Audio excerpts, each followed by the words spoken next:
E não, errei totalmente aqui a apresentação, eu tô viajando. Não, nem isso aqui não. A gente está falando. Nossa última aula a gente estava falando sobre o quê, hein? Só para me localizar aqui. Constitucionalismo no Brasil. Viajei aqui.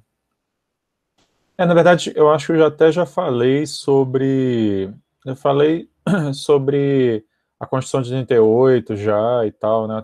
Já até coloquei esse slide para vocês disponível lá. Nosso assunto agora já é esse aqui, ó. Poder Constituinte. Isso. Na verdade, eu acho até que eu já falei sobre a Constituição, falei das novidades que ela traz, enfim, que ela poderia ter avançado mais, não avançou tanto. Professor, Oi. a última coisa que eu anotei foi o equilíbrio e o contrapeso dos poderes, a criação do MP e da Defensoria Pública. É isso mesmo. Já estava falando sobre a Constituição de 88. Tranquilo. A gente termina a parte histórica e daqui para frente vamos tratar de algumas questões um pouco mais práticas, tá? Vamos falar então agora de poder constituinte. Nas últimas aulas, eu estava falando justamente sobre a questão do poder constituinte que deu origem à Constituição de 88. E aí a gente tem essa ideia, né, do poder constituinte como aquele que cria todas as coisas a partir do zero, a partir do nada. Ou como se diz em latim, ex nihilo, né, criação a partir do zero, criação a partir do nada. Então, o poder constituinte é aquele que dá origem ao Estado, ao direito, ao povo. A gente falou sobre isso já no início do semestre. E o poder constituinte, ele faz essa mediação entre o direito e a política, porque a Constituição tem essa dupla dimensão, uma dimensão política, além de uma dimensão jurídica. Então, a gente tem essas duas questões iniciais aí, ao pensarmos poder constituinte, né? A questão de que ele, pelo menos na tradição francesa, que é a tradição que a gente vai usar no Brasil, de um poder que cria todas as coisas a partir do zero, e ao mesmo tempo essa ideia dessa junção no poder constituinte da política e do direito, dando origem à Constituição, que igualmente tem essa dupla dimensão. Tá? Então, vamos para frente aí. Essa ideia do poder constituinte criando todas as coisas a partir do zero e tal, é muito a tradição francesa. Quem vai chamar a atenção para essas três tradições aí é o Canotilho, um constitucionalista português. Só que além da tradição francesa, a gente vai ter a experiência única da Inglaterra, em que o poder constituinte, como a gente viu, ele teoricamente não cria nada de novo. Toda vez que surge uma nova norma constitucional na Inglaterra, é como se aquilo ali sempre tivesse existido. Então, a função do poder constituinte é apenas de revelar o que sempre foi, mostrar o que sempre, como as coisas sempre foram. No caso dos Estados Unidos, eles meio que buscam essa ideia, né? Eles são herdeiros da tradição inglesa, só que lá a Constituição, o poder constituinte de origem, a Constituição americana, tem uma data certa, né? Tem um momento em que ele surge.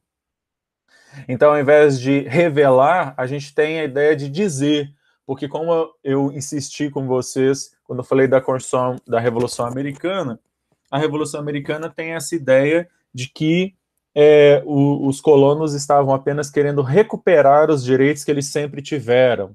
Né? E aí, nessa ideia, o poder constituinte, ao criar a Constituição Americana, apenas colocou no papel aquilo que aqueles direitos que ele sempre tiver. Então, ele apenas pronunciou, apenas disse os direitos que os americanos sempre tiveram. Essas duas são duas experiências muito particulares, tanto a Inglaterra quanto os Estados Unidos. O resto do planeta, né, o resto do mundo, vem justamente nessa ideia francesa do poder constituinte como sendo este que cria todas as coisas a partir do zero, né, que zera todo o passado e começa tudo, tudo novo. Essa tradição francesa que nós adotamos, nós e o resto do planeta, né, ocidental pelo menos, é a ideia do poder constituinte fazendo tábula rasa, né? Ou seja, cria todas as coisas a partir do nada. No caso da França, eles vão falar que o poder constituinte, daquela primeira Constituição, depois vem aquela sequência de trocentas outras, mas da primeira Constituição principalmente, ele estava rompendo com o antigo regime. Ok, gente, tábula rasa, fazer tábula rasa tem esse sentido. Fazer tábula rasa de alguma coisa significa você apagar todo o passado, colocar fora, colocar como se você colocasse uma pedra em cima, zerasse e começasse tudo do zero mesmo, né? Presta atenção que eu estou dizendo tábula rasa, tá? Já teve gente em prova minha aí, em períodos passados, nem sei se foi na UFOP ou em outra faculdade, que já escreveu que o poder constituinte fazia tábula rosa. Não é rosa, tá certo. Tá ok, gente? Não é tábula rosa, tábula rasa. Alba, né? Tipo isso. Não é tábula, não é tipo lá do Rei Arthur, tá? É tábula rasa. Tudo bem. Eu aviso essas coisas e é bom que esteja gravado, porque daí depois acontece, né, de alguém fazer esse tipo de coisa na prova e eu fico, né, surpreso na hora que eu vejo isso em prova, como lá o negócio da Constituição imutável. Então, tudo bem.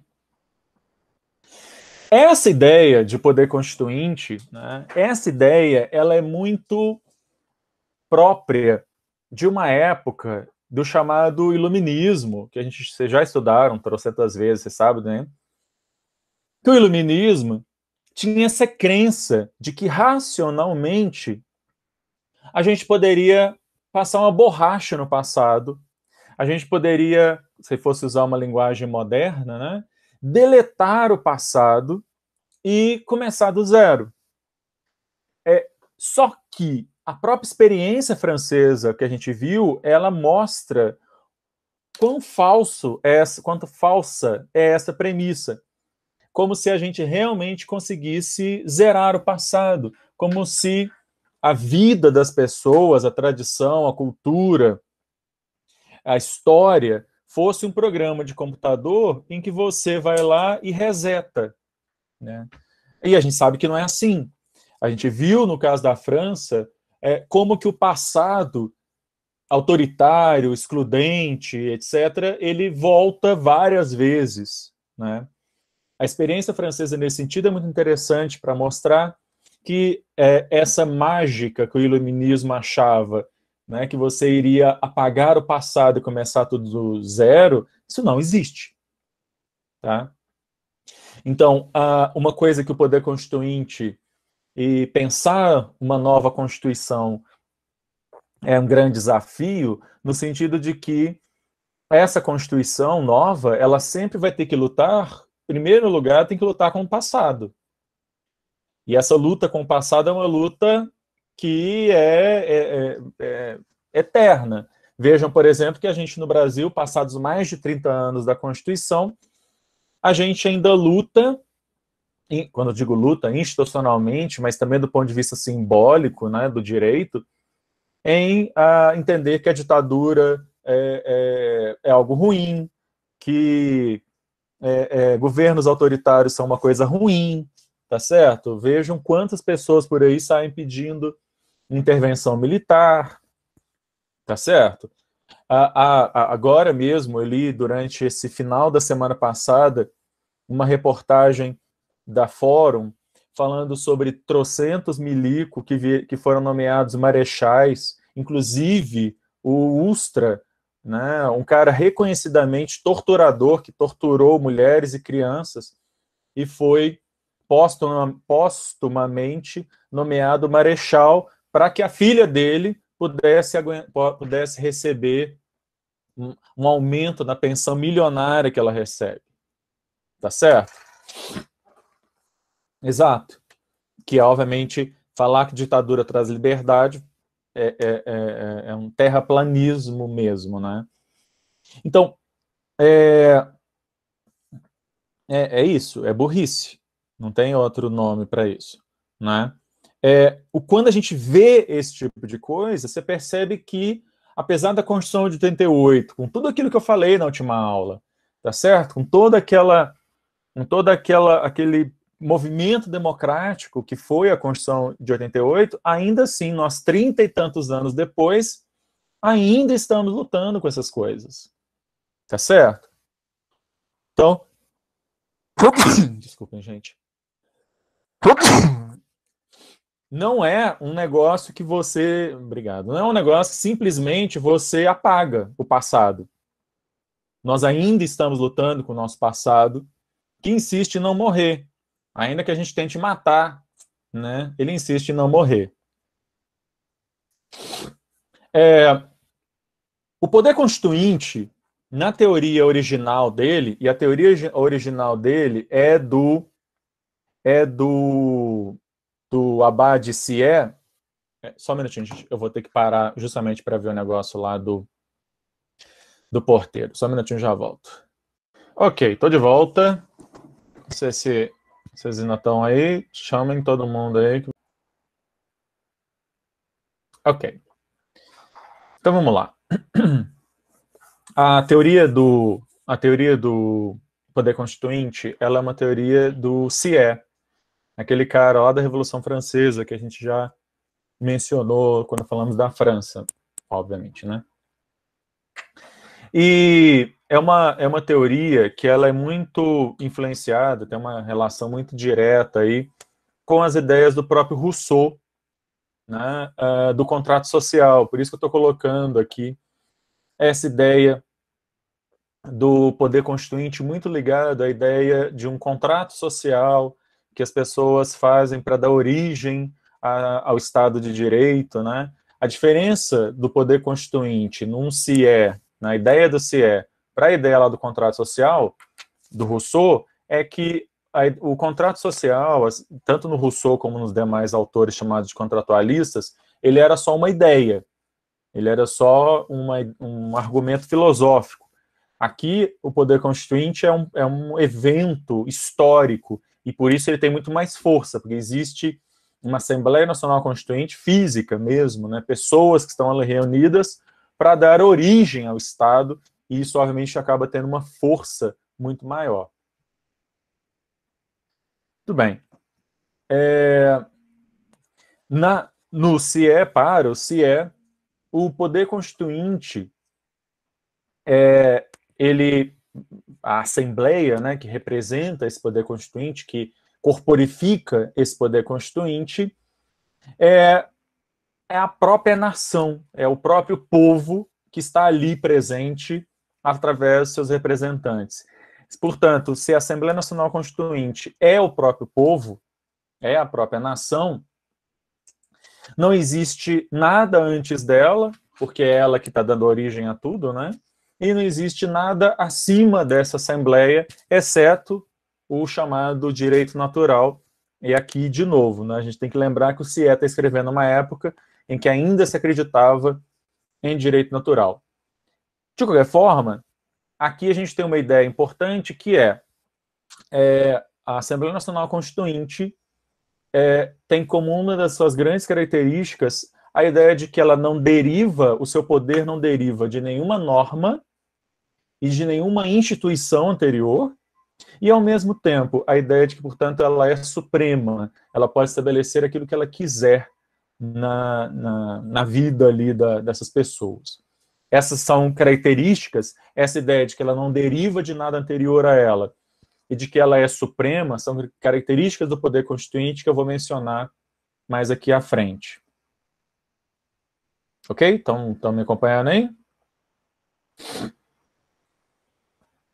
Beleza. Ainda com o CIE, né?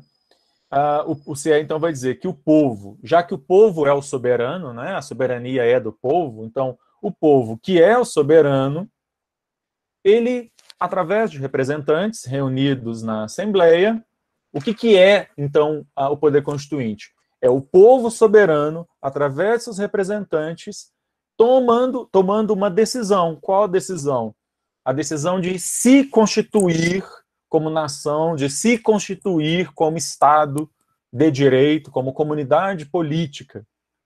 Ou seja, na ideia lá do CIE, ainda que a gente modifique um pouco essa ideia, ainda que a gente tire um pouquinho do romantismo dessa ideia ao longo dos anos aí, mas é importante a gente entender como é que a ideia foi construída, né? Essa mágica de o povo, através de seus representantes, tomando uma decisão histórica de se constituir como nação, como Estado de direito, como comunidade política, fazendo o quê?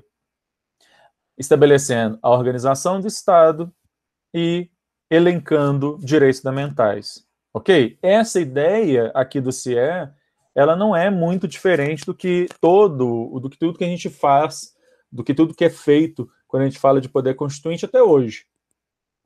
Né? De novo, nós já falamos disso desde o início do semestre, né? Toda a Constituição trata justamente desses dois grandes assuntos, né? E isso está presente ali desde o CIE. Ok? Bom, então, aí a gente pode falar das características do poder constituinte. O poder constituinte, ele é originário. E originário significa que, como eu disse, falei agora há pouco, originário no sentido de que ele não deriva de nenhum poder, né? Não há nenhum poder instituído, não é o executivo, legislativo, judiciário, não há nenhum poder instituído que dê à Assembleia Nacional Constituinte autorização para agir. É ela mesma, a Assembleia, que se dá essa autorização. Tá? Então, nesse sentido originário. Ele é autônomo. Autônomo no sentido de que não existe nenhuma lei, não existe nenhuma norma que cria esse poder constituinte ou que autorize esse poder constituinte a existir. Ao contrário, ele não só não deriva de nenhum poder, mas ele também não é autorizado por nenhuma lei. É ele mesmo, o poder constituinte, que se dá à lei. Eu não sei se vocês vão se lembrar, mas na aula passada eu falei para vocês que assim que a Assembleia Nacional Constituinte foi instalada em 1987, o primeiro ato deles foi escolher Ulisses Guimarães como presidente da Assembleia. O segundo ato deles foi aprovar um regimento interno. Ou seja, essa Assembleia Nacional Constituinte, ela é autônoma, porque foi ela mesma que se deu as normas. A autonomia significa justamente isso. Você é que dá as normas às quais você está submetido. Ok, gente? Na verdade, você tem vários processos diferentes para eleger a Assembleia, Ana Catarina. O que eu estava chamando a atenção é de que a Assembleia ela não deriva de nenhum poder. Não há nenhum poder que dê os poderes para a Assembleia agir. É ela mesma que se dá os seus próprios poderes. Ok? Estou falando aqui sem microfone. Hoje vai ter que ser em partes mesmo a aula. Em doses homeopáticas. Vamos lá. Então, autônomo. Beleza. Ok? Originário e autônomo? Tá. O poder constituinte também é onipotente. E onipotente, na verdade, Maria Cecília, seria, na verdade, não seria um pleonasmo, né, mas na verdade seria um paradoxo, né? Porque se é a Constituição que dá poder para a Assembleia, mas a Constituição é criada pela própria Assembleia, entende?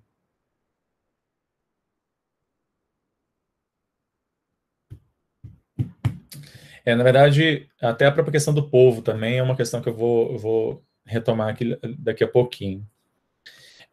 A questão da Constituição ser onipotente tem a ver com o questionamento sobre a Constituição o poder constituinte poder estabelecer o que ele quiser na Constituição. Vamos lá. Andressa, a questão da legitimidade da Assembleia Nacional Constituinte está no conteúdo, na forma dela ser feita de maneira democrática e no conteúdo produzido por essa Constituição. Ok? Porque, assim, se é uma Constituição feita, que é a questão que eu vou falar aqui do onipotente. Ah, tá. Deixa eu ir lá, gente. Agora eu acho que agora sim. Acho que agora acabamos. E eu quero, na verdade, justamente falar sobre essa questão. Eu vou deixar a pergunta com vocês aí enquanto eu vou lá e resolvo a questão aqui do moço, da porta. Uma Constituição pode, se o poder constituinte é onipotente, ele pode criar uma Constituição hoje em dia reestabelecendo a escravidão, por exemplo? Tá certo? Eu posso ter uma Constituição que diga que mulheres não são iguais aos homens, mulheres são inferiores aos homens, já que o poder constituinte é onipotente? Daqui a pouco eu respondo isso. Eu acho que agora eu consigo terminar minha aula sem problema de novo, gente. Vamos lá. Agora eu acho que vai. Bom, e aí? O que vocês acham da minha pergunta? Respondendo aí a minha pergunta. Poder pode, né? De bom tom já não é de bom tom.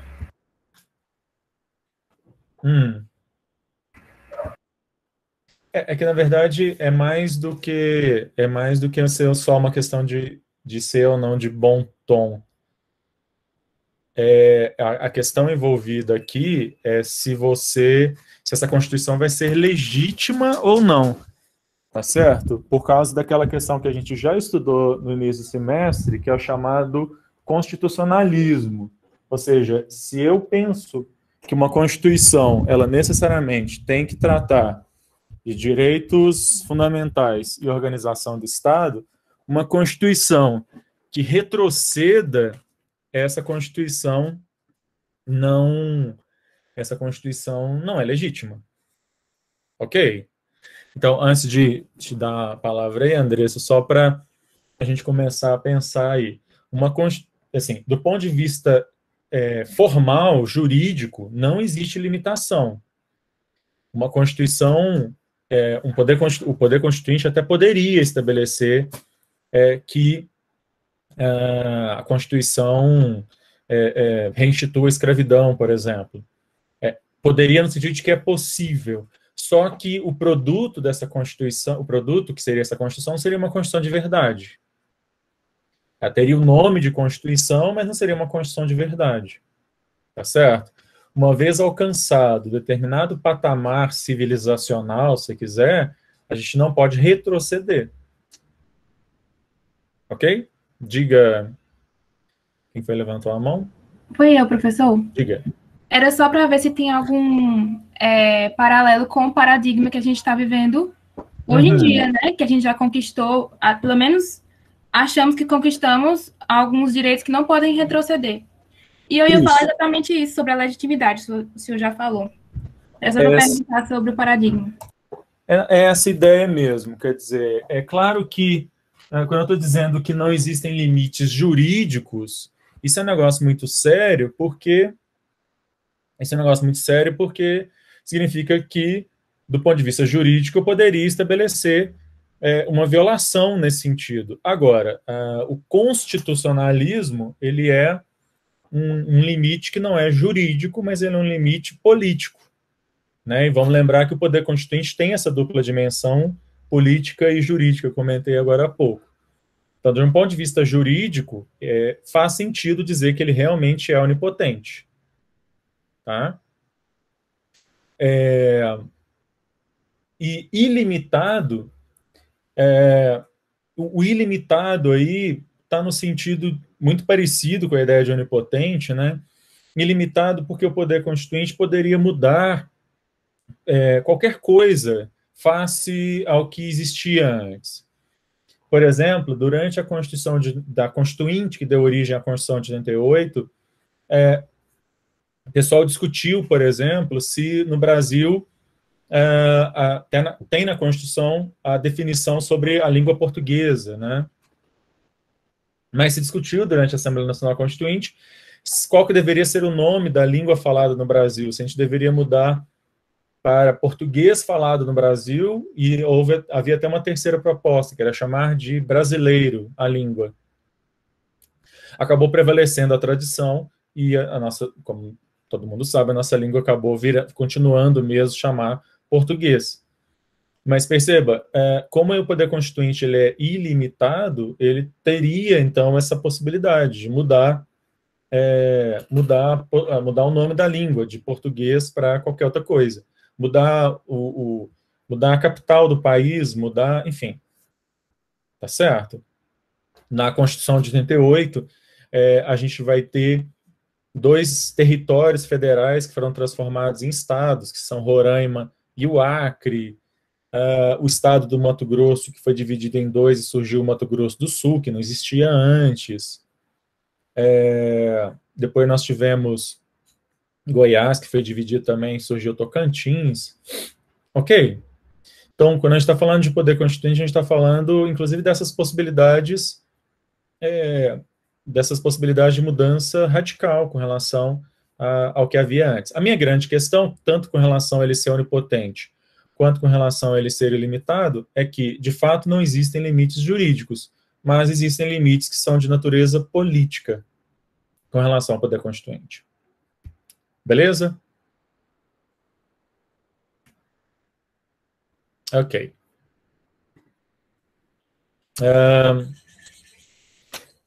O poder constituinte, ele cria os poderes, né? Ele cria o executivo, o legislativo, o judiciário, o Ministério Público e etc. Então, o executivo, o legislativo e o judiciário, que são formalmente, né, só esses os 3 poderes, eles são poderes constituídos, né? Eu tenho o poder constituinte e executivo, legislativo e judiciário são poderes constituídos. Se são poderes... Qual que é o último ponto? Da onde? Do último slide. Deixa eu voltar lá. Ilimitado. Obrigada. Se os poderes são constituídos, isso significa que eles devem a legitimidade, a validade dos seus atos à Constituição. É por isso que qualquer ato praticado pelo Executivo, Legislativo e Judiciário fora dos limites da Constituição, esses atos são nulos. Tá? Bem numa ideia quase que teológica, né, de que a criatura tem que seguir o Criador, tá certo? De que se a criatura fizer alguma coisa fora daquilo que é ordenado pelo Criador, ela vai sofrer as consequências, enfim, uma ideia quase teológica mesmo. Não é à toa que o Carl Schmitt,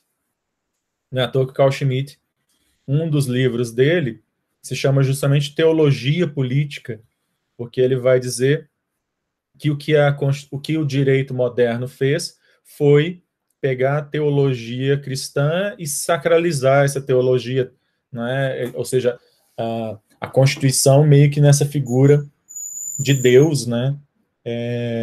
E etc, etc. Os poderes constituídos meio que a figura das criaturas que são criadas, né, por Deus e etc. Tá? Tem um autor italiano, o Maurizio Fioravanti, que ele vai justamente colocar aquela pergunta que eu fiz para vocês, é uma pergunta que o Maurizio Fioravanti faz no livro dele, que está inclusive na biblioteca física, né, se nós tivéssemos acesso à biblioteca, o mundo não tivesse acabado, mas lá na biblioteca tem esse livro, inclusive. E tem porque eu que comprei com um edital da FAPEMIG uns anos atrás. O Fioravanti ele vai justamente chamar a atenção para essa pergunta, né, sobre se existem limites ao poder constituinte. E aí, a resposta é aquilo que eu falei com vocês. Não existem limites jurídicos, mas existem limites políticos. Tá? A Constituição, o poder constituinte, ele pode criar uma Constituição e colocar o que ele quiser nela, exceto que essa Constituição não pode, de jeito nenhum, violar um determinado patamar que a gente já alcançou. E esse é o limite político. Esse é um limite que tem a ver com o chamado constitucionalismo. Beleza?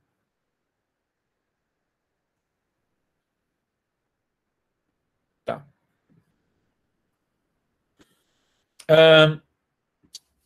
O poder constituinte, ele pode limitar as gerações futuras. É um pouco subjetivo, Maria Cecília, sim. Tem um certo nível de subjetividade aí, sim. Mas assim, não é que pode significar qualquer coisa, né? A gente está falando aqui de critérios do próprio direito constitucional. Então, não é o que o Bolsonaro, por exemplo, acha que é retrocesso ou avanço. Na verdade, a gente está falando daquilo que é posto pelo direito constitucional. Tá? Então, tem um certo nível de subjetividade aí, mas não é tão grande assim. A gente está falando de reconhecimento pela comunidade jurídica daquilo que não poderia ser instituído. Pelo menos pela maioria da comunidade jurídica, né? Tá. Vamos lá. Sempre há chance, sempre existe. Não existe, nada é garantido. É certo? Não existe garantia contra retrocessos. Né? O que a Constituição tenta criar são mecanismos para tentar lidar com esses riscos. Né? Sem que isso gere rompimento da estrutura democrática. Bom, vamos lá. Uma vez estabelecido no poder constituinte, pelo poder constituinte, qual é a decisão fundamental de um povo, né? Que é isso que o poder constituinte faz ao criar uma Constituição, pensar qual é a decisão fundamental de um povo a respeito de o que eles querem ser, né? O que eles querem fazer, etc, etc. Existe a possibilidade, quer dizer, é legítimo que esse poder constituinte vincule as gerações futuras, né? É legítimo que o poder constituinte diga para as gerações futuras o que elas devem, como elas devem ser, o que elas devem pensar, que tipo de projeto de vida elas devem ter, né? Bom, e aí, antes de eu responder, né, o que vocês acham? Vocês como herdeiros, né, uma nova geração aí, face à geração que criou a Constituição de 88. É legítimo que uma Constituição estabeleça esses moldes de vida?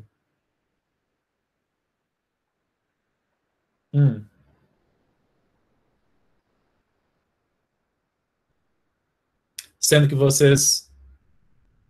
ok. Sendo que vocês não participaram, né? Essa é uma questão...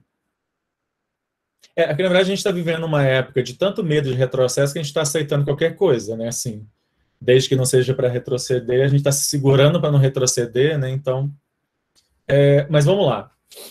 Uma questão importante aqui é o seguinte: toda Constituição, tá? Toda Constituição é um projeto. O poder constituinte, apesar dele ser encerrado, né? No nosso caso, apesar do poder constituinte ter sido encerrado, originário, né? Ter sido encerrado no dia 5 de outubro de 88, e toda a Constituição é sempre um projeto. Toda a Constituição sempre projeta algo para o futuro. Tá certo? E o que a Constituição... Pois é, né? O que a Constituição projeta, né, de uma sociedade livre, justa, solidária, etc., etc., de uma sociedade que reduz as desigualdades, pautada pelos direitos humanos, etc., tudo isso é um projeto. E uma coisa importante aqui nessa história é toda a Constituição ela tem sempre que ser pensada como algo que vai se colocar para o futuro, em que as novas gerações devem tomar esse projeto e dar curso, e continuar esse projeto. Ok? não significa que novas gerações tenham que simplesmente seguir exatamente aquilo que foi previsto na Constituição. As novas gerações podem ressignificar esse projeto, podem dar ênfase a algumas coisas que não estavam muito claras ali, ou que, na verdade, houve uma mudança de direção, né? Mas o importante é que as novas gerações, ao tomarem o projeto da Constituição e seguirem ele adiante, isso é o que dá legitimidade à Constituição.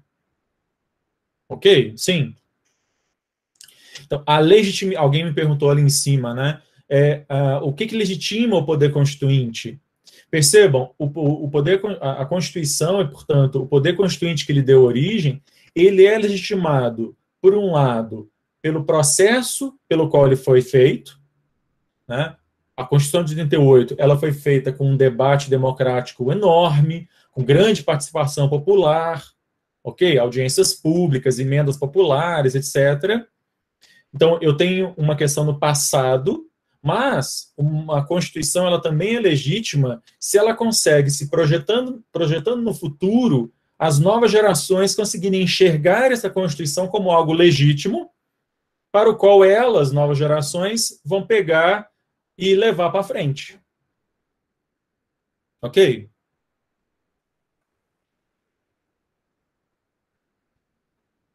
Até porque nenhuma Constituição é imutável, né, Maria Cecília? Que bom que essa lição ficou, né? Nem mesmo uma Constituição como é que é? Super rígida e imutável, né? Muito bem. Vocês acham que eu vou esquecer isso, gente? Eu vou falar disso até o último dia de aula. Não vou esquecer disso. Nem sei quem é que errou. Não sei se foi você, não, Maria Cecília, mas nem, você está se entregando sem necessidade. Eu nem sei quem... nem sei quem é que errou, mas eu sei que mais de uma pessoa escreveu isso, né? Vamos lá. Se a Constituição, se em determinado momento a Constituição ela não fizer sentido mais para uma nova geração, essa Constituição morreu. Ok? Aí essa Constituição morreu. A grande questão nossa é que a Constituição de 88 ela ainda faz sentido para a gente. Para a minha geração, certamente, eu acho que para a geração de vocês também. Nós queremos construir uma sociedade livre, justa e solidária, nós queremos erradicar a pobreza e reduzir as desigualdades, tá certo? Eu acho que tudo isso continua fazendo sentido. Portanto, as novas gerações, ao tomarem esse projeto e darem seguimento a esse projeto, a Constituição todas as Constituições, então, elas vão ter esse fator de legitimidade olhado para o passado, para o processo que deu origem à Constituição, e olhado também para o futuro, ou, se você quiser, para o presente. A cada nova geração, ao tomar essa Constituição e levá-la para frente, essa Constituição se relegitima. Certo? Ok. E respondendo a pergunta, eu sou leonino, com ascendente em câncer, não tem nada de escorpião. Bom, tem câncer no ascendente, não sei se faz diferença, mas enfim.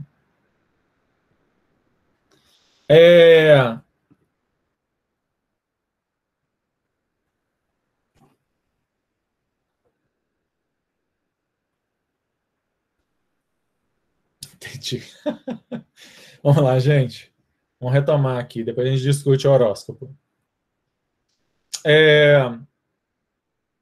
O poder constituinte, ele é um poder de fato ou de direito? Presta atenção aqui. Vamos lá. Depois a gente discute a Lua. O poder constituinte, ele é só um poder de fato ou ele é só um poder de direito? Presta atenção no que eu estou perguntando aqui. Um poder de fato é um poder que não tem origem em nenhuma norma. Um poder de direito é um poder que decorre de uma norma. Vamos lá. Quando você compra um celular, você está exercendo um poder de direito, porque existem toda uma gama de normas jurídicas que dão àquele fato, comprar o celular, consequências e caracterizações jurídicas. Ok? Tá. Quando você, sei lá, se você está pisando na grama, era o exemplo do meu professor, estava falar de coisas que a norma não prevê. Se você está pisando na grama, e supondo que não tem nenhuma norma proibindo, você está exercendo apenas um poder de fato. Tá? Quando eu tenho um ato que não tem nenhuma norma incidindo sobre ele, eu tenho apenas um poder de fato, não um poder de direito. Não ser um poder de fato não significa que seja ilícito, tá certo, gente? Porque mesmo um ato ilícito tem uma norma incidindo sobre ele. Quando eu estou falando de poder de fato, é de uma total ausência de norma. Tá, sei lá. De novo, o exemplo do meu professor de ED, nesse caso. O Robinson Crusoe, sozinho lá na ilha dele, que ele é náufrago, né, lá sozinho na ilha, ele está exercendo ali, tudo que ele faz ali é só um poder de fato, não existe nenhum poder de direito ali. Porque não existe nenhuma norma que incida sobre ele. Ok? Dito isto, diga, Gustavo. Professor, isso me lembrou de um livro que eu vi, que é aquele do Senhor das Moscas, que as crianças ficam na ilha perdida lá. Aí tem até no finalzinho que tem uma relação assim que fala, quando, não vou dar muito spoiler, mas uma pessoa fala assim, vocês são crianças bem educadas pela Inglaterra. Só que eles não estavam mais na Inglaterra. Então, isso seria um poder de fato ou de direito? Nessa ilha que eles estavam, as normas que eles seguiam. Isso, na verdade, você complicou um exemplo que, na verdade, nem ia complicar ele tanto assim, porque tem duas questões aí. Se você tem mais de uma pessoa vivendo nessa ilha e elas estabelecem regras em comum de convivência, você já tem direito. Tá certo? Mas, se a gente quiser complicar um pouquinho mais a história, mesmo Robinson Crusoe sozinho na ilha, ele leva toda a civilização judaico-cristã ocidental junto com ele. Então, de certa maneira, a gente poderia pensar que ele acaba levando tudo, inclusive o próprio direito, junto com ele. Mas, enfim, aí é uma questão lá para o pessoal de filosofia do direito responder. Não complica meu exemplo, não. Meu exemplo estava tão bonitinho, você foi e complicou ele, Gustavo.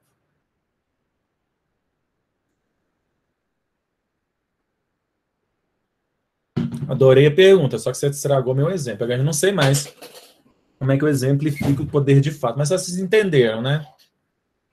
Vocês entenderam o que eu quis dizer. Vamos lá. A minha questão aqui é, o poder constituinte, se ele é autônomo, né? Se o poder constituinte ele é autônomo, onipotente, etc., etc., ele é um poder de fato ou ele é um poder de direito? O que vocês acham?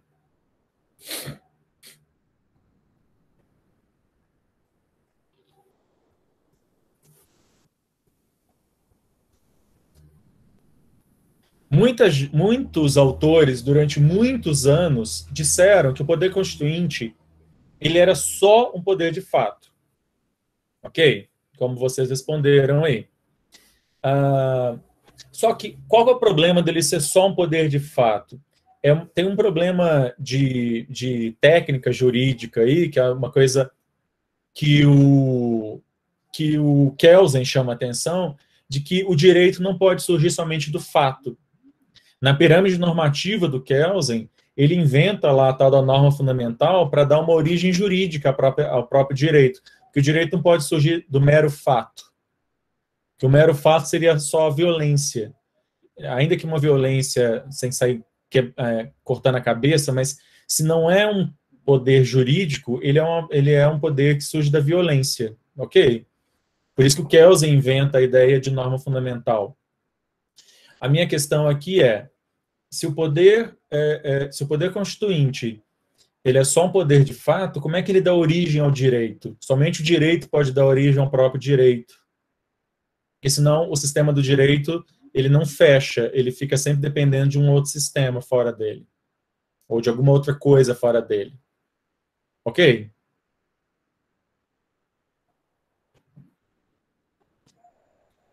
O que a gente vai falar hoje em dia é o seguinte: o poder constituinte, ele começa como um poder de fato, a partir do momento em que é instalada a Assembleia Nacional Constituinte, ela é um poder de fato, porque ela está rompendo com a ordem jurídica anterior a ela.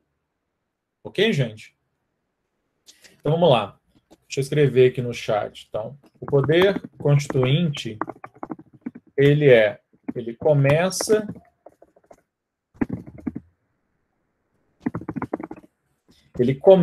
com o poder de fato, ao romper com a ordem jurídica anterior a ele. Para eu romper com a ordem jurídica, eu não posso romper a ordem jurídica com uma outra ordem jurídica. Eu rompo a ordem jurídica com o poder de fato. Tá? Agora, a partir do momento em que é aprovada... Eu estou colocando no chat, depois eu vou explicar. A partir do momento em que essa Assembleia aprova um regimento interno, ela se torna um poder de direito. Você lembra que eu falei com vocês agora há pouco, em alguma das vezes aqui, quando eu interrompi a aula por causa do chaveiro, que a segunda coisa que a Assembleia Nacional Constituinte fez foi justamente aprovar um regimento interno. Tá certo? A partir do momento em que ela aprovou um regimento interno que regulou o funcionamento jurídico daquele poder constituinte, ela já não era mais, essa Assembleia já não era mais só um poder de fato, ela já era também um poder de direito. Ok? Então, na verdade, a pergunta a resposta, né? Sobre se o poder constituinte ele é só um poder de fato ou só um poder de direito, a resposta é: ele começa como um poder de fato e depois se torna um poder de direito. Beleza? Ok.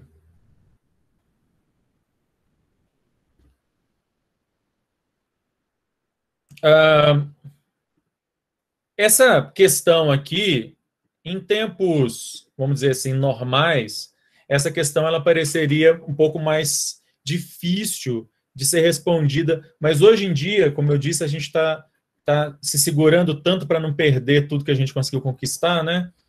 Que essa questão meio que perde um pouco o apelo dela, mas vamos lá. Toda a Constituição, ela tende a cristalizar um certo modo de vida, uma certa forma que a gente pensa que seja a melhor forma das pessoas viverem, né? Só que, ao mesmo tempo, será em que medida que é legítimo uma Constituição cristalizar uma determinada forma de vida? Forma de vida, gente. O que a gente acha que seja bom para nós? Que tipo de liberdade que nós queremos ter? Que tipo de proibições nós queremos impor? Que tipo de coisas as pessoas devem ou não devem fazer, né? Tudo isso é a cristalização de determinado modo de vida, de alguma forma está presente na Constituição. O grande desafio de toda a Constituição é tentar não cristalizar de forma tão definitiva um determinado modo de vida, mas possibilitar que gerações futuras possam discutir e mudar esses projetos. Tá certo? Isso me lembra aquilo que a gente falou lá no início do semestre sobre os problemas de uma Constituição dirigente. Uma Constituição cheia de normas programáticas. Porque uma Constituição cheia de normas programáticas, ela vai pensar numa maneira somente das coisas serem e proíbe qualquer outra. Ok? Ou seja, toda Constituição pensada para os dias de hoje, ela tem que tentar ser mais maleável para possibilitar que novas gerações possam sempre rediscutir novas formas de vida. Imagine que a Constituição de 88 tivesse dito, por exemplo, que só é reconhecida a união estável entre homem e mulher. Eu teria, em princípio, aí, eu teria um problema para, por exemplo, reconhecer uniões estáveis entre pessoas do mesmo sexo, por exemplo. Tá certo? Tudo bem, a Constituição de 88 não faz isso, mas se ela fizesse, eu teria um problema ali. Um problema que na época não era visto como um problema, que na verdade, quando foi pensada a ideia da união estável, foi pensada como uma grande revolução, uma grande vitória, e de fato foi. Só que, ao passar do tempo, a gente vai perceber que reconhecer aquela forma de união estável excluía outras formas de união estável. Pois é, então, esse é o grande desafio, Ana Catarina. É a gente tentar criar uma maleabilidade que, ao mesmo tempo, não permita o retrocesso. É o desafio. Né? O desafio que vai ser colocado para cada nova geração. Tá? Isso, o conceito de família é um conceito que, se ele tivesse cristalizado na Constituição de 88, seria um problema. Ok? E percebam, ainda é um problema, algumas coisas ainda não foram resolvidas, como, por exemplo, a chamada família pluriafetiva, ou chamada família plurima. Anteontem mesmo, eu li mais uma vez o STF rejeitando a possibilidade de reconhecimento de direitos de famílias plurimas. Né, porque não permite, tal, não gera nenhum direito, etc. Então, sim, a gente tem que estar sempre pensando na ideia de ampliar direitos, mas perceba, o fato da gente abrir a possibilidade da ampliação, abre a possibilidade do retrocesso também. Por isso que muitas constituições tentavam fechar tudo. Porque ao fechar, eu não permito o retrocesso. O problema é que ao fechar, eu também não permito o avanço. Pois é. Gente, falando nisso, eu sei que vocês chegaram a comentar aí, não é? Sobre voto impresso e não sei o quê. Eu sei que essa discussão, da maneira como o Bolsonaro faz, eu sei que essa discussão ela é mal feita, tal, mas eu queria, quer dizer, e eu sou totalmente contrário à adoção desse voto impresso auxiliar, mas eu queria só que vocês depois dessem uma olhada, depois se tiverem tempo, eu fiz um vídeo com um cara que é da área de TI, hoje ele faz mestrado, doutorado em filosofia pura, filosofia mesmo, só que ele leva essas questões de TI para dentro da filosofia, inteligência artificial, não sei o quê, em que o Carlos traz ponto por ponto dos argumentos que, teoricamente, por que a gente poderia ter o voto auxiliar, se ele seria mais seguro ou não e tal, e aí o Carlos vai desconstruindo essa argumentação ponto por ponto. Depois dê uma olhada, porque essa discussão, normalmente, ela é muito mal feita. Pois é, você já viu então, Emanuele? O Carlos é muito bom mesmo nessa... Foi muito legal esse vídeo que ele fez.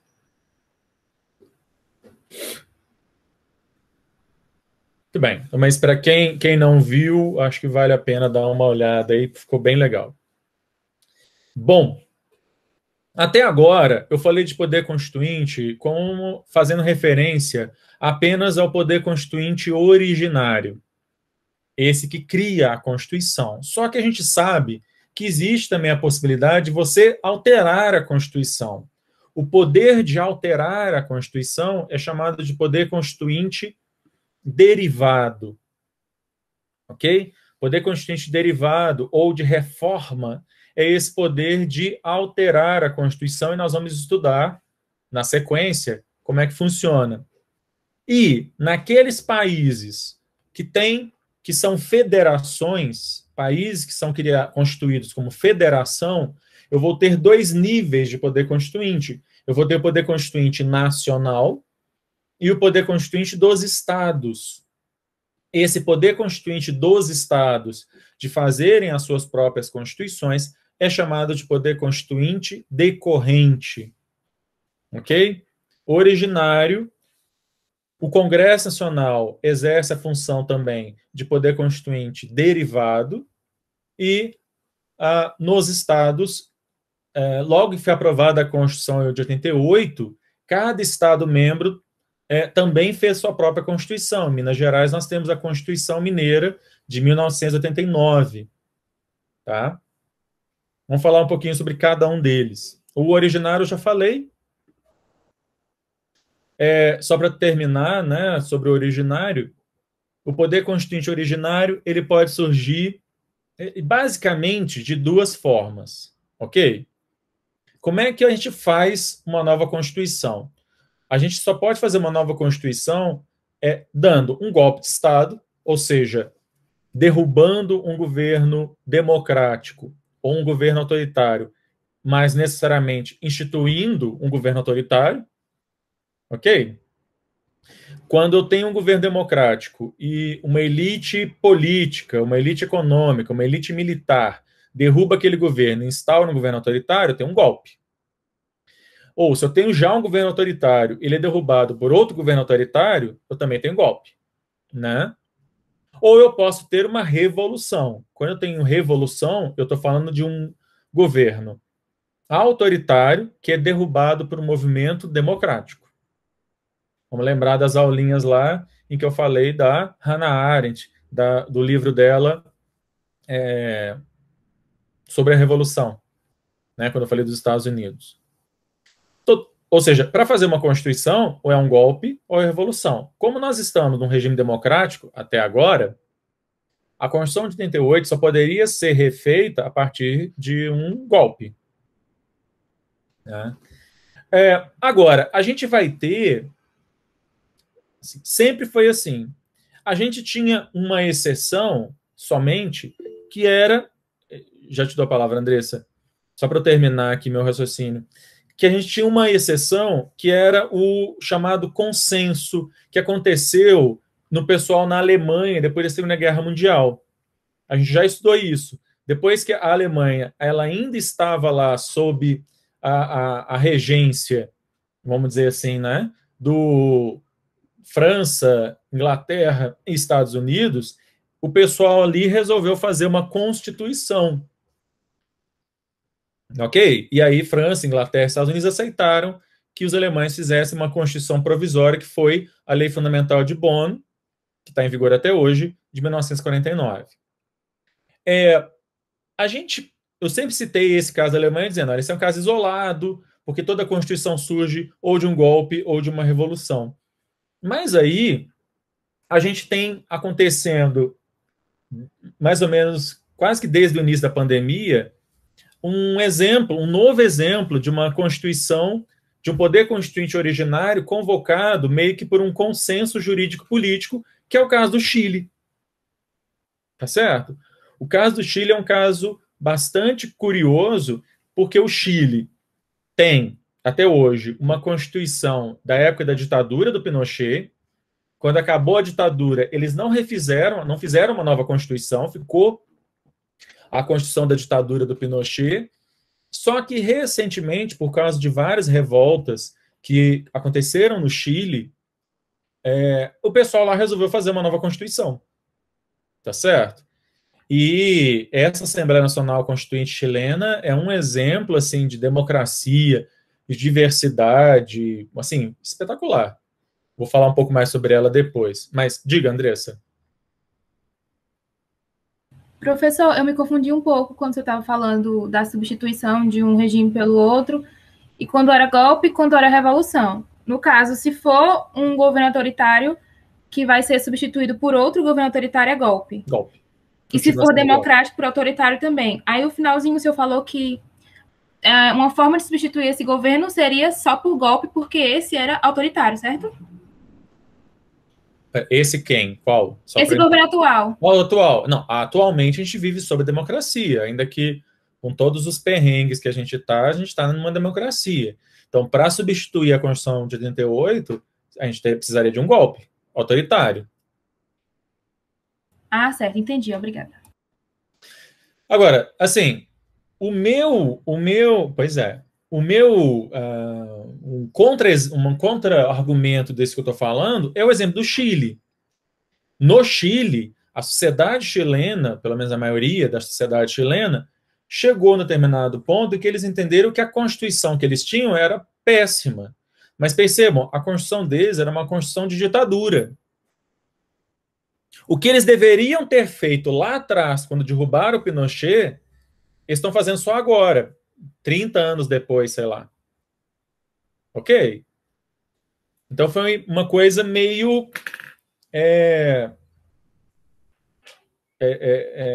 demorada, assim, o pessoal demorou para acordar que a Constituição chilena já deveria ter sido alterada há muito tempo.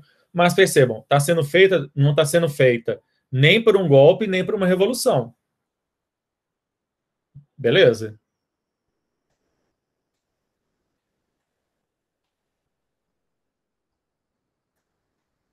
Eles estão alterando. Foi aprovado pelo Congresso Nacional Chileno a convocação de uma Assembleia Nacional Constituinte. Essa Assembleia recentemente foi votada, os membros deles foram votados, foram eleitos, ok? E ela tem umas regras muito legais, do tipo, pra vocês terem uma ideia, foi estabelecido que 50% da Assembleia tinha que ser 50-50 homens e mulheres. Só isso já é um negócio espetacular, porque, assim, apesar de que o Chile não tem um parlamento tão machista quanto o nosso, mas lá foi estabelecido expressamente, 50% tinha que ser homens, 50% mulheres. Aí sabe o que aconteceu na eleição? Elegeram mais mulheres do que homens, acho que eles elegeram 56% de mulheres. Aí tiveram que tirar algumas dessas mulheres, tiveram que não puderam assumir para que pudesse ficar 50-50. Porque a regra era 50-50. Se tivesse colocado alguma coisa do tipo, tinha que ter pelo menos 50% de mulheres, ok. Mas a regra era 50-50 mesmo, não é? Mas tem uma outra coisa legal também. A presidente da Assembleia Nacional Constituinte, como eu já estou dizendo aqui, é uma mulher e ela é indígena. Ela não só é indígena, ela é Mapuche. Mapuche. Isso, gente. Os índios Mapuche no Chile, eles são não precisa ir muito longe. Imagina o que são os negros no Brasil, o nível de discriminação, violência estrutural, racismo estrutural contra negros, encarceramento de negros no Brasil, são os Mapuche no Chile. Mais ou menos nesse nível, assim. Só que os Mapuche no Chile são muito organizados, inclusive, eles são pessoas que vivem uma discriminação histórica no Chile, assim. E o fato de ser uma mulher e de ser uma mulher Mapuche é muito significativo. Eu sou bastante entusiasta do que vai acontecer lá. Eu tenho um amigo que ele é vereador no Chile, em Santiago. Ele chegou a ser candidato, inclusive, na Assembleia, não foi eleito, mas ele está participando ativamente pelo partido dele. Está sendo um processo bem interessante. Os conservadores, os favoráveis ao Pinochet estão perdendo, estão com uma minoria na Assembleia. A maioria absoluta dos membros da Assembleia são de partidos de esquerda e mulheres, como eu disse, aí tiveram que tirar algumas cadeiras de mulheres para que os homens pudessem assumir. Mas, ainda assim, a formação lá é majoritariamente de pessoas mais jovens, de esquerda, com a grande participação de mulheres, 50% de mulheres, enfim. Acho que vai ser uma Constituição interessante. Tá? Muito bem. Então, talvez, no futuro, a gente possa colocar aqui a Constituição do Chile como um exemplo também de Constituição que segue esse modelo de um consenso jurídico-político. Tá? Bom. Beleza? Eu já vou terminar daqui a pouquinho. Eu quero só adiantar um pouquinho mais, ainda mais que a gente ficou nesse negócio de começa, termina, começa, termina. Vamos lá. Isso aqui, gente, não tem nenhuma importância prática, mas eu preciso mencionar apenas para uma questão de vocês terem anotado, e se algum dia se cair numa questão de concurso, e às vezes cai, vocês saberem do que está falando. Essa é uma classificação doutrinária. A gente chama de poder constituinte originário puro quando a Assembleia Nacional Constituinte ela é eleita exclusivamente para fazer a Constituição. Feita a Constituição, o mandato daquelas pessoas se desfaz e acaba.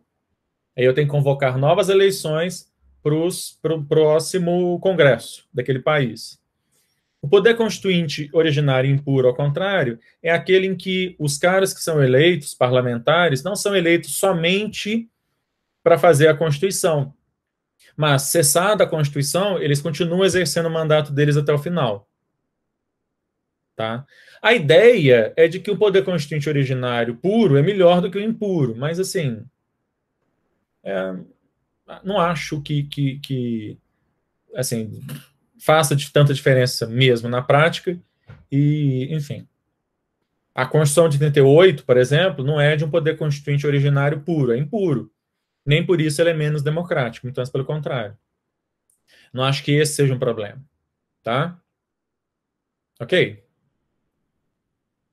É só para vocês guardarem mesmo, tem implicação prática zero, tá? Isso aqui sim, isso aqui tem aplicação, inclusive estou colocando ali uma decisão do STF sobre isso.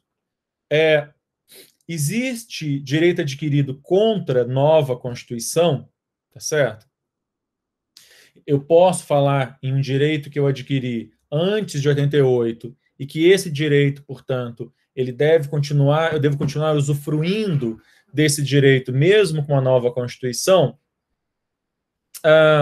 Então, existe direito adquirido contra poder constituinte originário, PCO aqui é o poder constituinte originário, tá, gente? Não é o partido da causa operária, não. A primeira resposta que vocês têm que dar com relação a essa pergunta é não, não tem, como está dito ali no slide. Tá? Não existe direito adquirido contra a nova Constituição. Ok? Por exemplo, sobre isso, tem uma decisão do STF, que tem lá na pasta de jurisprudência, que eu disponibilizei para vocês no plano de ensino, em que, nesse caso aqui, o STF vai reafirmar essa posição. Ok? Agora, apesar dessa ser a regra, eu preciso esclarecer alguns pontos aí. Então, vamos lá. Eu tenho algumas situações que podem gerar algumas consequências um pouco diferentes.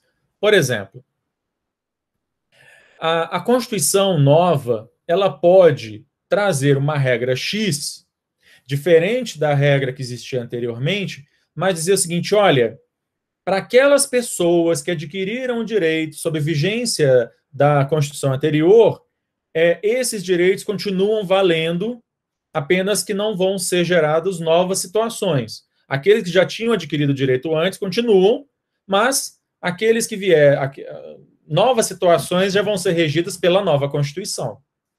Ok? Deu para entender isso?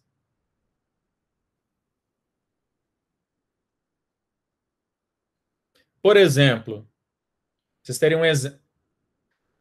A reforma da Previdência não é um bom exemplo, na verdade, Gustavo, porque eu vou falar da reforma da Previdência para falar sobre isso mais para frente, tá? Eu vou falar dela. Porque, na verdade, ela não é um bom exemplo nesse sentido.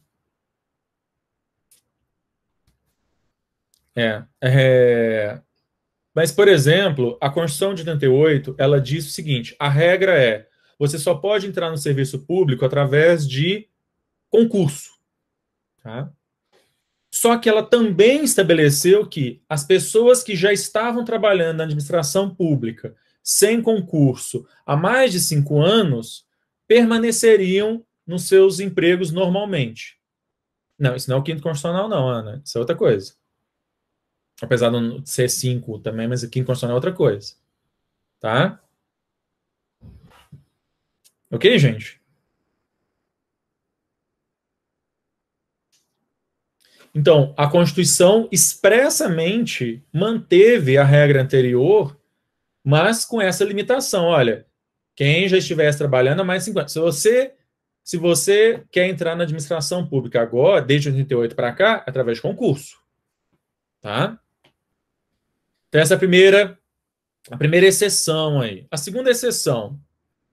Pode acontecer da Constituição não falar nada sobre aquilo, nada sobre aquele assunto, nem a favor nem contra. A Constituição pode ser totalmente omissa com relação àquilo. Ela não repete a norma anterior, mas ela também não vai em sentido contrário à norma anterior. Se a Constituição não vai contra, tá? Se a Constituição não vai expressamente contra, nem pelo conjunto da Constituição, você não consegue ver que ela é contra, mas também ela não fala nada a favor, expressamente, a gente pode entender que a Constituição recepcionou aquele instituto. Traduzindo, se você ganhava aquele direito, se você tinha direito àquilo, você vai continuar tendo. Pelo fato da Constituição não ter falado contra. A Constituição não precisa falar a favor. A questão é se ela fala contra. Ok?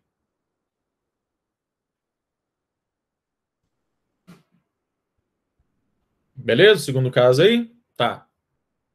Eu tenho um terceiro caso. Pode acontecer da Constituição falar contra. E a Constituição pode ser contra expressamente ou tacitamente. A Constituição pode claramente dizer que ela é contra aquilo ali, ou a Constituição, ou pela leitura de toda a Constituição, por uma leitura sistemática da Constituição, a gente entender que a Constituição está falando contra aquilo dali. Meu exemplo é a pensão das filhas solteiras de militares. Ok? Meu exemplo é justamente o caso da bendita pensão das filhas solteiras de militares, que é um caso que eu vou falar dele sempre, porque ele é um absurdo. Tá? Tem eu vou deixar no Classroom de vocês uma reportagem mais atual falando sobre isso, uma reportagem falando como funcionam as pensões milionárias de filhas de militares, que é para vocês lerem e passarem mal de raiva, assim, né? Porque, assim, a Constituição, ao estabelecer sobre o sistema previdenciário, ela não abarca essa possibilidade de pensão. Você sabe como é que funciona, né? Filhas de militares, de oficiais militares, depois que o pai morre, elas ganham uma pensão paga pelo Estado, ou seja, paga por nós, até que elas se casem. Percebam, estou falando só as mulheres têm direito a isso. Né? E é uma pensão, gente, que é com valores muito acima dos valores do teto máximo da Previdência Social. E aí o que vai acontecer é que tem muitas mulheres, tem uma reportagem antiga da Isto É sobre isso, que tem muitas mulheres que elas faziam o quê? Elas faziam casamentos só no religioso. Né? Quer ver se eu acho essa reportagem aqui?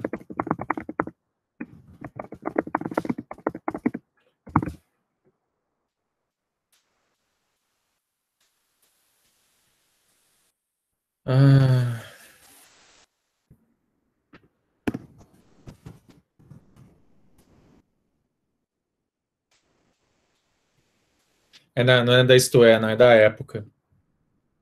Aqui, ó. Depois vejam essa reportagem. Tá? Elas fazem casamento religioso. Só faziam casamento religioso. Porque daí elas continuavam solteiras. Assim. Isso é absurdo. Tá certo? Isso é uma loucura, isso é um disparate. Tá? Sim, surreal. Tanto que eu me lembro que teve uma que ela, em algum momento da vida, ela já com 50 e tantos anos, ela resolveu assumir que, na verdade, ela era um homem, né? Então, portanto, ela era um homem trans. Então, ele pediu a retificação do nome, do gênero, registro de nascimento, e o que aconteceu? Ele perdeu a pensão. Porque a pensão é somente para mulheres. Né? Choices. Agora, essa reportagem, que eu vou deixar lá no Classroom de vocês, ela é absurda, assim. Deixa eu ver se eu tenho, acho que eu consigo o link aqui, deixa eu colocar aqui de uma vez. É uma reportagem do El País, que ela é bem atual, e ela vai mostrar como que legislações já posteriores a 88 legitimaram essas pensões. Está aqui.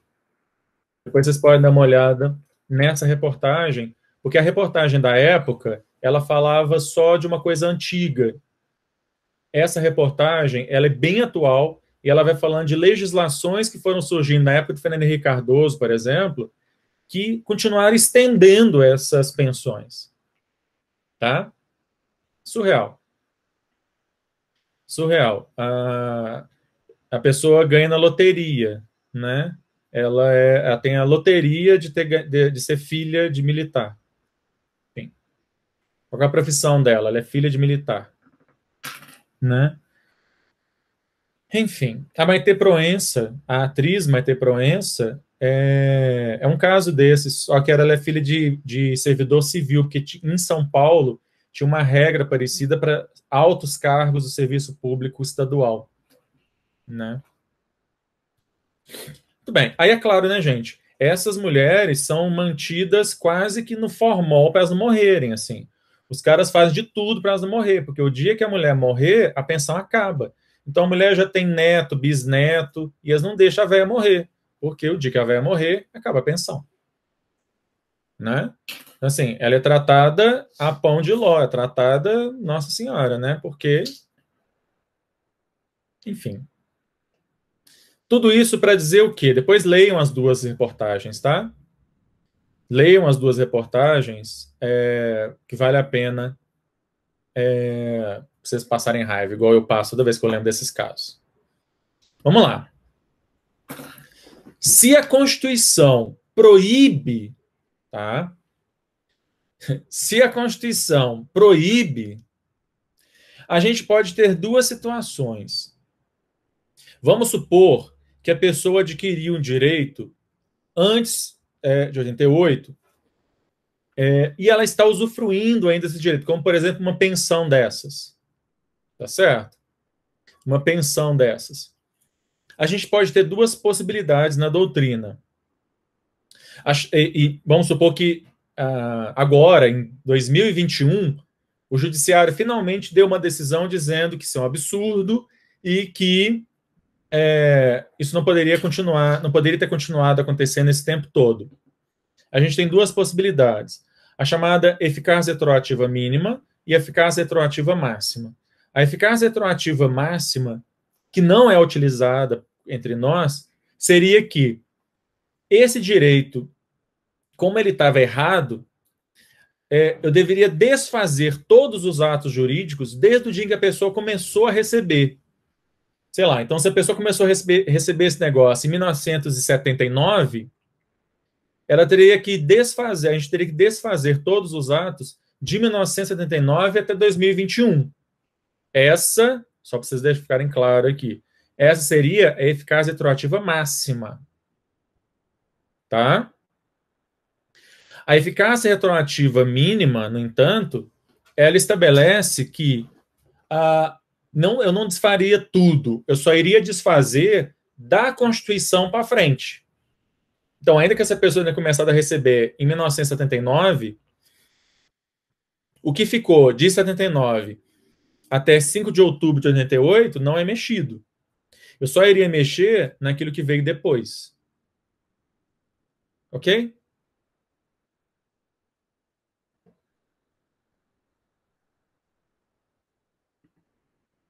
Esse aqui é o derivado, vou começar a falar dele amanhã. Até aí, ok, gente? Beleza?